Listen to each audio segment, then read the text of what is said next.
Hi, today we're going to talk about entropy, and entropy is the measure of disorder.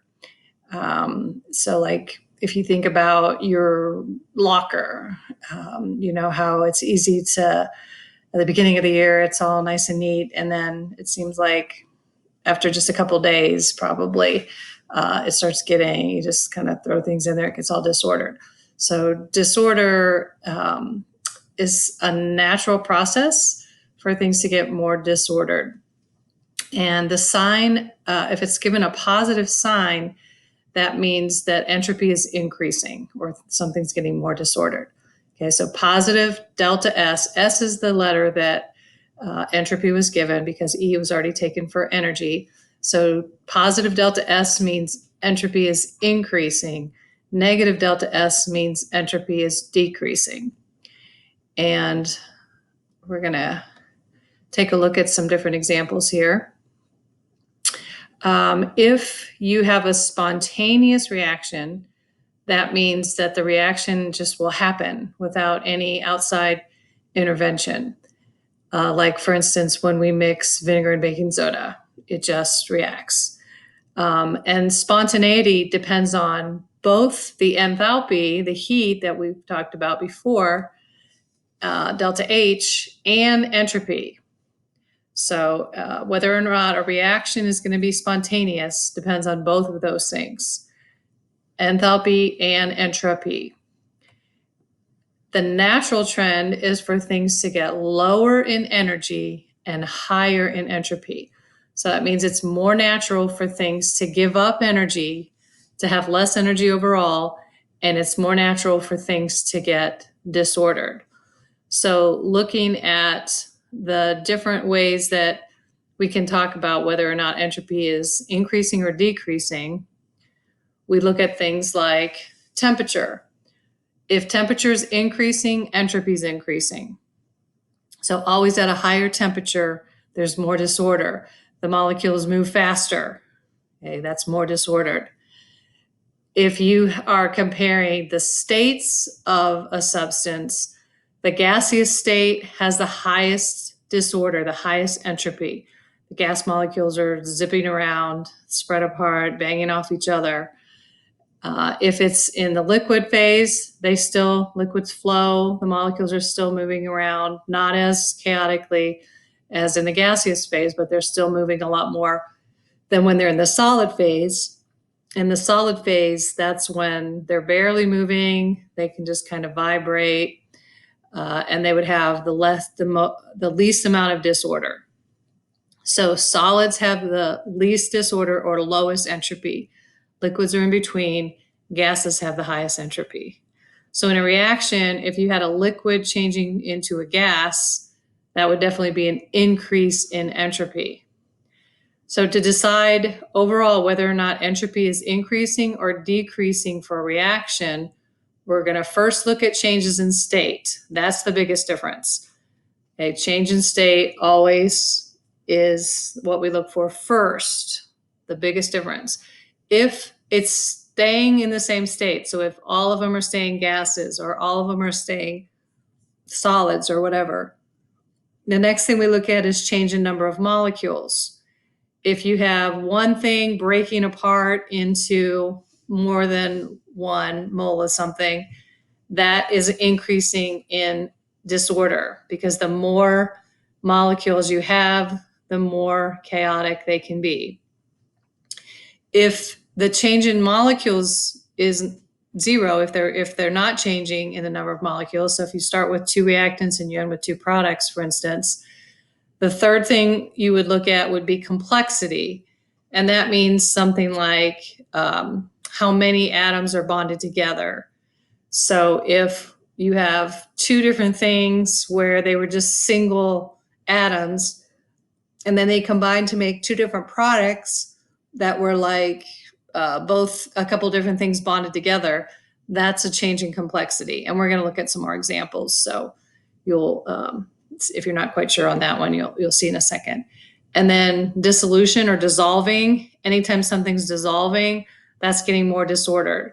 So for instance, here, if we have solid salt crystals, mixing with liquid water.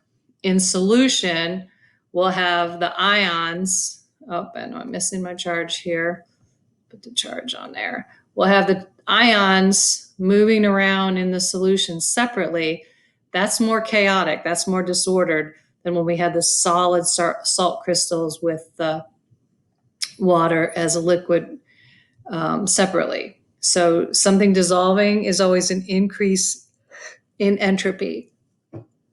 And then if you have an increase in the volume of a gas, then that's also an increase in entropy.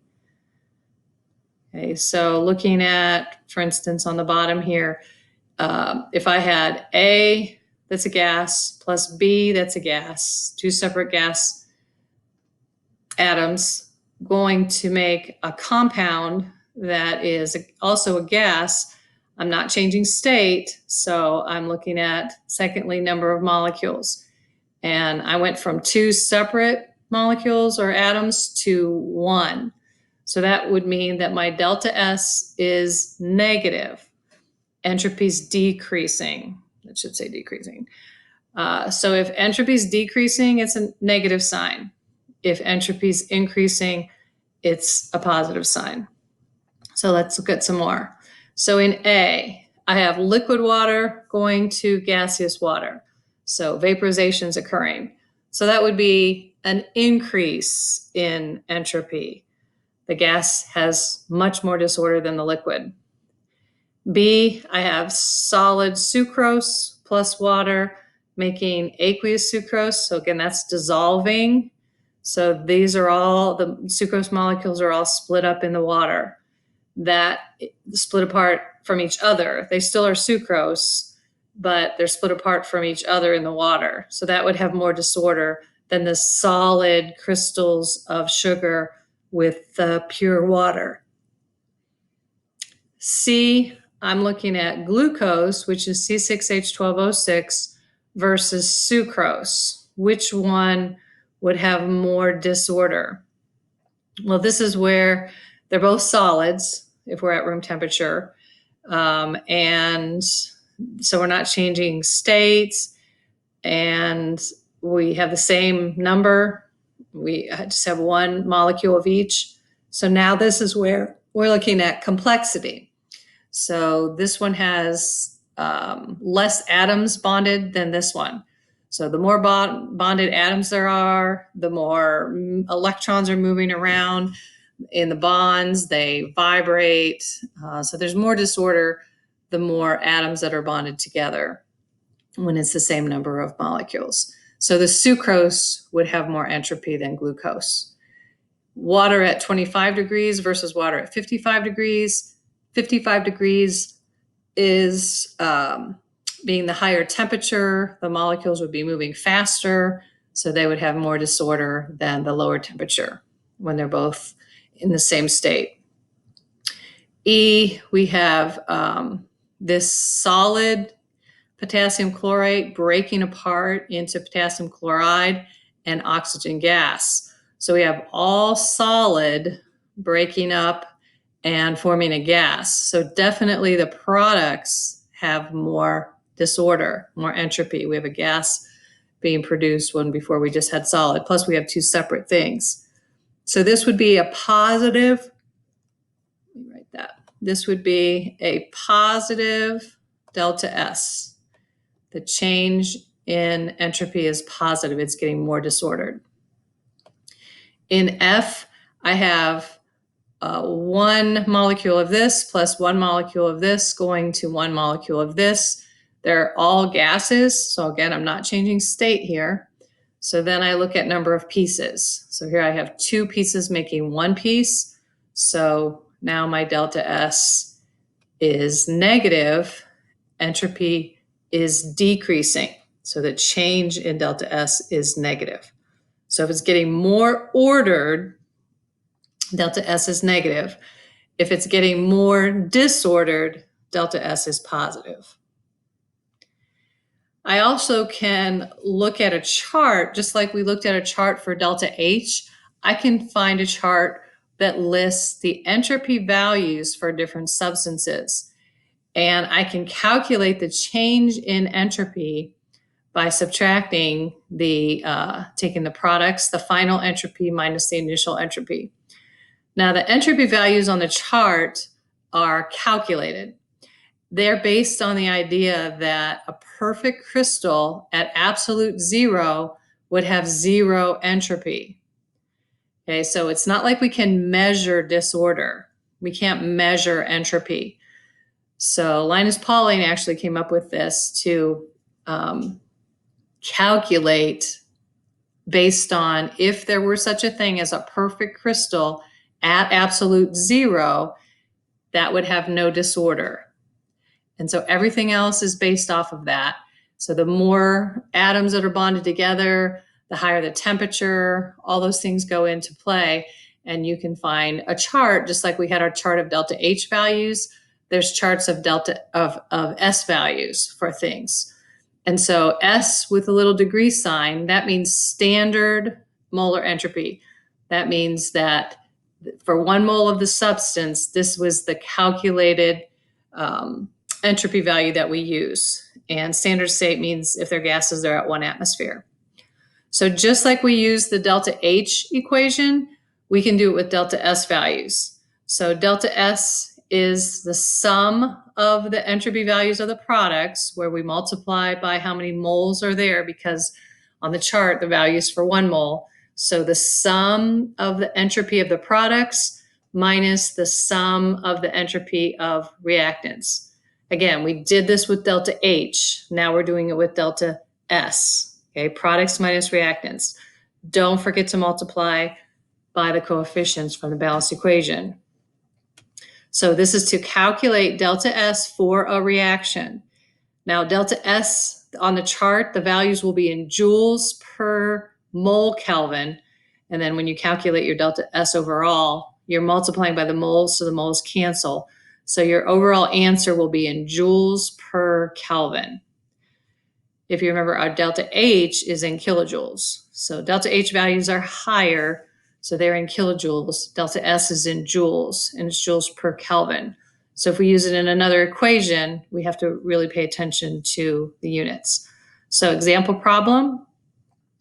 For this reaction of liquid water being broken apart into gaseous, hydrogen, and oxygen, I looked up the values for S, and I found that for liquid water, the value is 70 joules per Kelvin mole. For hydrogen gas, the value is 130.7 joules per Kelvin mole. And for oxygen, the value is 205. Now, if you had a chart and looked at the S values, none of them will be zero, even naturally occurring things, because they still have some disorder, unlike delta H, where the hydrogen and the oxygen values are zero. Okay, so for the entropy values, there are no zero values. They all have some disorder. So the liquid water has a lower value, you notice, than the gases. And then there's 2 hydrogen moles of hydrogen, so you have to multiply that one by 2. And there's 2 moles of water, so you have to multiply that one by 2. And it's products minus reactants. So I'm taking my oxygen. I just wrote oxygen first. It doesn't matter for these two if you write hydrogen first or oxygen first. My oxygen value plus twice my hydrogen value. So the sum of the products minus in this case, there's only 1 reactant, but there's 2 of them. So 2 times the value for the reactants. And when I calculate that, I come up with 326.4 joules per Kelvin. Okay, so that's a positive change in entropy. It's getting more disordered if it's positive, and that makes sense because I had a liquid going to 2 gases. So not only do I have more molecules as products, there are also gases as products, whereas my reactant was a liquid. That's why there's a fairly good change in entropy that's positive, 326. Okay, getting more disorder with gases and more molecules. Okay. So the 2 natural trends, the trends in nature, things will get lower in energy naturally and higher in entropy naturally. It's natural for things to get more disordered and to get lower in energy. That's why exothermic reactions are more common. So negative delta H is more common, and things get more disordered naturally. That's why positive delta S is more common. So my little cartoon for the day is a little picture of a kid in his room, and it says, "Mom, you can't fight the second law of thermodynamics. All things, which includes bedrooms, move from a state of order to disorder." And that is the second law of thermodynamics, that that entropy is increasing. Entropy of the universe is increasing. And so sometimes kids try to use that as an excuse as to why their room or their locker or the inside of their car or whatever is a mess. You can say, well, that's just the natural order, the second law of thermodynamics.